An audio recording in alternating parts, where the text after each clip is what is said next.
আপনি কি জানেন ভারতের রাজস্থানে এমন একটি জায়গা আছে যেখানে সূর্যাস্তের পর প্রবেশ নিষিদ্ধ।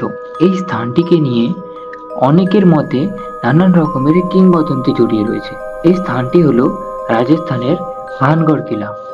ভানগড় কিলা ভারতের রাজস্থানের আলওয়ার জেলায় অবস্থিত এবং এটি দেশের সবচেয়ে ভৌতিক স্থানগুলির মধ্যে অন্যতম। ভারতীয় পুরাতত্ত্ব বিভাগ ASI সূর্যাস্তের পর এখানে প্রবেশ নিষিদ্ধ করেছে, যা এর ভৌতিক প্রকৃতিকে আরো জোরালো করে। দুর্গটির সঙ্গে জড়িয়ে আছে একাধিক রহস্য ও কিংবদন্তি। তো আসুন আমরা ভানগড় কিলার ইতিহাস এই ভিডিওর মাধ্যমে জেনে নিই। ভানগড় দুর্গটি 16 শতকে রাজা মান সিং এর প্রথম ভাই মাধো সিং এর দ্বারা নির্মিত হয়েছিল। এটি ছিল এক সময়ের সমৃদ্ধ নগরী, তবে বর্তমানে এটি একটি পরিত্যক্ত স্থান। দুর্গটি আরবপল্লী পাহাড়ের পাদদেশে অবস্থিত এবং আশেপাশে ঘন বন জঙ্গল দ্বারা বেষ্টিত। ভানগড় দুর্গকে ঘিরে যে দুটি প্রধান কিংবদন্তি প্রচলিত আছে সেগুলি হলো: 1. তান্ত্রিক সিংহাইয়ের অভিশাপ। সবচেয়ে জনপ্রিয় গল্পটি একটি তান্ত্রিকের সঙ্গে জড়িত।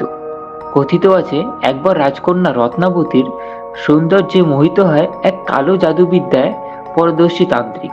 সে রাজকন্যার প্রেম পাওয়ার জন্য এক জাদুকরী ওষুধ মিশ্রিত তেল তৈরি করে, যা রাজকন্যার ব্যবহার করার কথা, কিন্তু রাজকন্যা চালাকি করে সেই তেল ফেলে দেন এবং তা তান্ত্রিকের গায়ে পড়ে এবং তার ফলে সে মারা যায়। মৃত্যুর আগে সে পুরো ভানগড় নগরীকে অভিশাপ দিয়ে যায়, যার ফলে অল্প সময়ের মধ্যেই পুরো নগরী ধ্বংস হয়ে যায় এবং জনমানব শূন্য হয়ে পড়ে। 2. যুদ্ধ ও ধ্বংস। অন্য এক গল্প অনুসারে মুঘল শাসকের সঙ্গে এক যুদ্ধের সময় রাজ্যটি ধ্বংস হয়ে যায় এবং বহু মানুষ নিহত হয়। সেই সময় নিহত মানুষের আত্মহত্যার আওয়াজও এখনো ঘোরাফেরা করে। ভানগড় দুর্গে ঘটে যাওয়া কিছু অস্বাভাবিক ঘটনা। স্থানীয় এবং পর্যটকদের মতে এখানে বেশ কিছু অদ্ভুত রহস্যজনক ঘটনা ঘটে, যেমন সূর্যাস্তের পর দুর্গে প্রবেশ করলে লোকজন অদৃশ্য শক্তির দ্বারা আক্রান্ত হয়। রাতের বেলা দুর্গ থেকে কান্না ও চিৎকারের শব্দ শোনা যায়।